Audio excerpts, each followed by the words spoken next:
নমস্কার বন্ধুরা, আশা করি সবাই ভালো আছেন। তো আজকে যে বিষয় নিয়ে কথা বলবো, বিষয়টি হচ্ছে আমরা সবাই জানি যে বর্তমানে বাংলাদেশের অবস্থা খুবই নাজুক। বাংলাদেশে সাম্প্রদায়িক দাঙ্গার দিকে এগিয়ে যাচ্ছে এবং সবচেয়ে বড় কথা হচ্ছে বাংলাদেশের সংবাদ মাধ্যমগুলো এই দাঙ্গাতে উস্কানি দিচ্ছে এবং বাংলাদেশের সরকার প্রশাসন সবাই এর সঙ্গে জড়িত।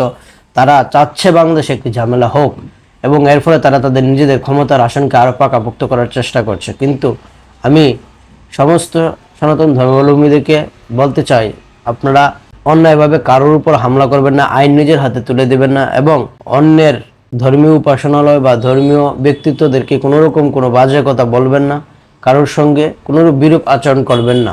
তাহলে আপনাদের দিকে কেউ আঙ্গুল তুলতে পারবে না। কেননা এই সনাতনীদের প্রাণের দাবি, ৮ দফা দাবি নিয়ে যে আন্দোলন তারা করছে, তাকে ভুলুণ্ঠিত এবং নস্যাৎ করার জন্য বাংলাদেশ সম্মিলিত সনাতনী জাগরণ মঞ্চের মুখপাত্র শ্রী চিন্ময় কৃষ্ণ দাস ব্রহ্মচারীকে গ্রেফতার করা হয়েছে এবং এই ঘটনাকে অন্যদিকে মোড় দেওয়ার জন্য তারা বিভিন্ন ধরনের হত্যাযজ্ঞ এবং হামলা করে সনাতনীদের উপর দোষ চাপিয়ে দিয়ে এই আন্দোলনকে ভুলুণ্ঠিত করতে চাচ্ছে। কিন্তু আমরা বলবো যে আমরা আমাদের আন্দোলনে অটল থাকব, যাই হোক, কিন্তু আমরা কারো ধর্মীয় উপাসনালয়, কাউকে, কোনো ব্যক্তিকে আক্রমণ করব না। আমি তাই সনাতনীদেরকে অনুরোধ করব, আপনারা শান্ত থাকুন, পরিস্থিতি নিজেদের কন্ট্রোলে রাখুন এবং অযথা কোনো ধরনের উস্কানিমূলক মন্তব্য থেকে নিজেকে সামলিয়ে রাখুন এবং ফেসবুক বা সামাজিক যোগাযোগ মাধ্যমে কোনো কিছু লিখতে হলে 10 বার ভেবে তারপর লিখুন।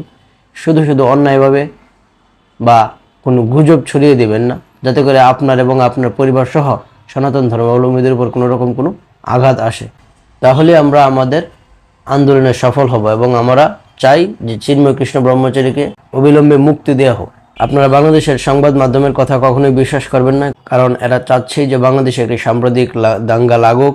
তাই তারা মিথ্যাভাবে কোনো রকম তদন্ত প্রমাণ ছাড়াই তারা সনাতনীদের উপর তথা ইসকনের উপর দোষ চাপিয়ে দিচ্ছে।